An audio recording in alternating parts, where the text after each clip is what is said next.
En un momento dado, Pablo y Silas estaban en una cárcel, un cepo, y estaban adorando y orando a Dios del cielo. A tal magnitud que en un momento dado se concentraron tan sobrenaturalmente hasta que descendió la presencia del Todopoderoso como un estruendo que estremeció los cimientos de la cárcel. Carceleros fueron libres.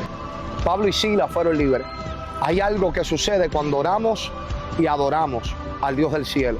Las cárceles se abren, las cadenas son rotas, los yugos se pudren y los endemoniados son libres por el poder del Espíritu Santo.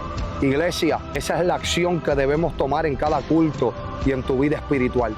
Orar y adorar al Dios del cielo para que ocurran cosas mayores. Los tiempos de antes que ocurrían, no es que sean los tiempos de antes, es que no estamos accionando lo que hicieron nuestros antepasados. Lo mismo que hicieron Pablo y Silas. Adora y ora. Dios te